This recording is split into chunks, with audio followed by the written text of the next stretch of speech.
خان کی گرفتاری کو 1000 دن مکمل ہو چکے ہیں، اب بھی رہائی کی کوئی صورت نظر نہیں آتی اور اس صورتحال کے اندر پاکستان تحریک انصاف نے اپنی حکمت عملی مکمل طور پہ بدل دی ہے۔ کہا جا رہا ہے کہ اب کوئی بڑا احتجاج یا رہائی کی کوئی تحریک نہیں چلائی جائے گی، بلکہ کچھ اور معاملات ہیں جن پر کام کیا جائے گا۔ اسی جانب سہیل آفریدی اور ان کی کابینہ کے لیے ایک مشکل دور شروع ہونے والا ہے، جبکہ عمران خان کو مائنس کرنے کے حوالے سے پی ٹی آئی کارکنان کو ایک وارننگ بھی جاری کر دی گئی ہے۔ یہ وارننگ کس نے دی ہے اور کیا کہا گیا ہے، اس خبر کی تفصیلات بھی آپ کے ساتھ شیئر کریں گے۔ میں ہوں سہرش خان، میرے یوٹیوب چینل پر آپ سب کو خوش آمدید۔ سے پہلے اسی حوالے سے بات کر لیتے ہیں جو کہ بانی پاکستان تحریک انصاف عمران خان کی گرفتاری کے حوالے سے ہے۔ گرفتاری کو اب 1000 دن مکمل ہو چکے ہیں اور بظاہر اب بھی ان کی رہائی کی کوئی صورت واضح طور پہ نظر نہیں آ رہی۔ کہا جا رہا تھا کہ پس پردہ مذاکرات چل رہے ہیں، رہائی کے لیے کوششیں جاری ہیں۔ بیرسٹر گور اور دیگر افراد جو کہ مفاہمت پر یقین رکھتے ہیں، مزاحمت سے کتراتے ہیں، تو ان کے بیک ڈور رابطے کام کر رہے ہیں، لیکن اب بھی نظر آ رہا ہے کہ فی الحال عملی طور پہ ایسی کوئی کوششیں شاید نظر نہیں آ رہی، یا ان کوششوں میں اتنا دم نہیں ہے کہ عمران خان یا ان کی اہلیہ بشریٰ بی بی کے لیے کوئی معمولی سا ریلیف بھی اگر لے سکیں۔ خاص طور پہ گزشتہ دنوں جو اسلام آباد ہائی کورٹ کے اندر ہونے والی سماعت ہے القادری ٹرسٹ کیس کی، اس نے بہت سے ابہام جو ہے معاملے کے اوپر دور کر دی ہیں، اور اس میں ہی ایک یہ بھی تھا کہ شاید عمران خان یا بشریٰ بی بی کی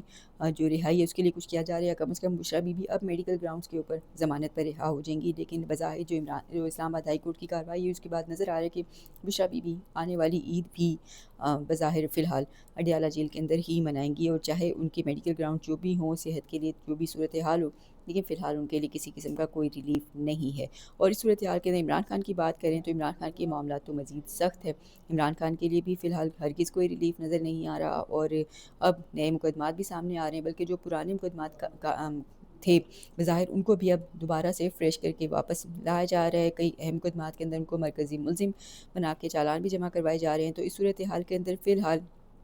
عمران خان کی رہائی، اس کے لیے کوششوں کو لے کر فی الحال پاکستان تحریک انصاف نے اپنی حکمت عملی مکمل طور پر بدل دی ہے۔ کہا جا رہا ہے کہ اب پارٹی کسی بھی بڑے احتجاج کے بجائے صرف اور صرف خیبر پختونخوا کی گورننس اور ترقیاتی منصوبوں پر توجہ دے گی، اور یہ ہدایات ان پارٹی کو پہنچا دی گئی۔ پاکستان تحریک انصاف، اس کے اندر ویسے بھی کئی گروپس بنے ہوئے ہیں، اور کئی گروپس میں سے کچھ ایسے ہیں، اور یہ اہم اور کافی سینئر قیادت بھی کئی گروپس کو باقاعدہ ان کو ہیڈ کر رہی ہے۔ تو ان گروپس کے اندر یہ خیال پایا جاتا ہے کہ شاید اب عمران خان اڈیالہ جیل سے باہر نہیں آئیں گے اور مزید طویل عرصہ ان کو قید میں گزارنا پڑے گا، اور اس صورتحال کے اندر اگر پارٹی ان کے لیے کوئی کسی قسم کی کوئی تگ و دو کرتی ہے، یا پھر ان کے لیے کوئی رہائی کی کوئی تحریک چلاتی ہے یا احتجاج کرتی ہے، تو صرف اور صرف مشکلات اپنے گلے مزید ڈالنے کی بات ہے۔ اگر عمران خان نے باہر آنا ہوگا تو خود ہی باہر آ جائیں گے۔ پاکستان تحریک انصاف اب اس کے لیے مزید کوئی کوشش نہیں کرے گی، اور کچھ گروپس یہ بھی سمجھتے ہیں کہ شاید عمران خان خود ہی فی الحال باہر آنا نہیں چاہتے، انہیں کوئی امید باہر نظر نہیں آ رہی، اس لیے وہ ڈیل کرنے پر بھی راضی نہیں ہے۔ بظاہر عمران خان نے باہر آنا ہو تو ڈیل کرنا ان کے لیے کوئی بہت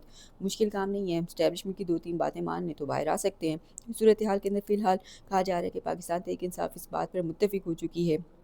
کہ عمران خان کی رہائی کے لیے اب کوئی بڑا احتجاج کرنا بے سود ہوگا اور بے فائدہ ہوگا۔ کوئی رہائی کی تحریک چلانا بھی پارٹی کے لیے مزید سختیاں کھینچ کے لائے گا، لیکن بظاہر اب عمران خان کے معاملات جو ہیں ان کی سختیاں فی الحال کچھ مزید بڑھتی ہوئی دکھائی دے رہی ہیں۔ اب تک اگر عمران خان کی قید کو، جو پاکستان کی تاریخ کے اندر جو سیاسی قیدی خاص طور پہ گزرے ہیں، ان کی قید سے ایک کمپیریزن کیا جائے تو نظر آ رہا ہے کہ شاید عمران خان نے جتنی سختیاں جھیلی اب تک پاکستان کی تاریخ میں اس قسم کی سختیاں کسی اور سیاسی قیدی نے نہیں جھیلی ہے۔ کہیں نہ کہیں کچھ سال گزار کے لوگ باہر آ گئے، چاہے وہ ڈیل کر لی یا پھر ان کے پلیٹلیٹس گر گئے، لیکن باہر آنا ان کو بہتر لگا جیل کی سختیوں کو جھیلنے سے۔ اور اب عمران خان کی بات کی جائے تو عمران خان اور ان کے ساتھ ہی ان کی اہلیہ اور پھر جو باقی پارٹی قیادت ہے، کوٹ لکھپت جیل میں قید جو قیدی ہیں، وہ بھی سبھی مل کر سخت قسم کے حالات کا سامنا کر رہے ہیں، کسی طور پر بھی اپنے موقف سے پیچھے نہیں ہٹ رہے۔ اور یقینی طور پر پارٹی کارکنان کے لیے تو یہ ایک ان کے لیے تو ایک فخر کی بات ہے کہ ان کے جو لیڈر ہیں وہ اپنے موقف پر ڈٹے ہوئے ہیں، لیکن دوسری جانب پریشانی کی بات بھی ہے کہ اب عرصہ بڑھتا جا رہا ہے اور اب 1000 دن مکمل ہو چکے ہیں، لیکن کوئی ریلیف نہیں مل رہا۔ دوسری جانب دوسری سیاسی جماعتوں کے جب لیڈران جب اندر گئے تو انہیں کچھ ہی دنوں کے اندر یا کچھ ہی مہینے گزارنے کے بعد ان کو ریلیف مل گیا، ڈیل بھی ہو گئی، تو سختی بھی ختم ہو گئی، لیکن یہاں پر صورتحال کافی زیادہ بدلتی ہوئی نظر آ رہی ہے۔ دوسری جانب عمران خان اپنی ایک طرف اڈیالہ جیل میں ہی اپنے ساتھ قید اپنی اہلیہ کو دیکھ رہے ہیں، ان کی بھی صحت کی تشویشناک خبریں سامنے آ رہی ہیں، اور اس صورتحال کے اندر پھر باہر دیکھیں تو پارٹی کی جو صورتحال ہے یقینی طور پہ ایک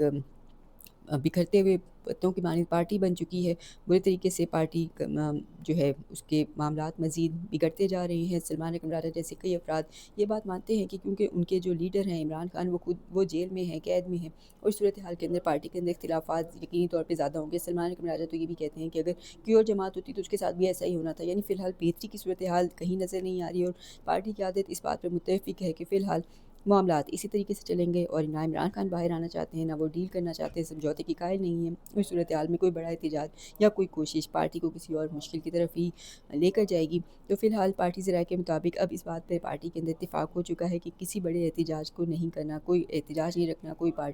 رہائی کی کوئی تحریک کو آگے نہیں بڑھانا، بلکہ صرف اور صرف پارٹی کو خیر پختونخوا کی گورننس اور ترقیاتی منصوبوں پر توجہ دینی ہے۔ خاص طور پہ اب سہیل آفریدی کے حوالے سے بھی اطلاعات آ رہی ہیں کہ سہیل آفریدی کے خلاف مزید گھیرا تنگ کیا جا رہا ہے، اور اب مختلف جو کرپشن کے منصوبے کے کیسز ان کے خلاف بنائے جا رہے ہیں۔ نیب اس معاملے پر آگے آ چکا ہے، اور سہیل آفریدی اور ان کی کابینہ کے لیے کہا جا رہا ہے کہ اب ایک مشکل وقت شروع ہو رہا ہے، اور ممکن ہے کہ اس کی ایک وجہ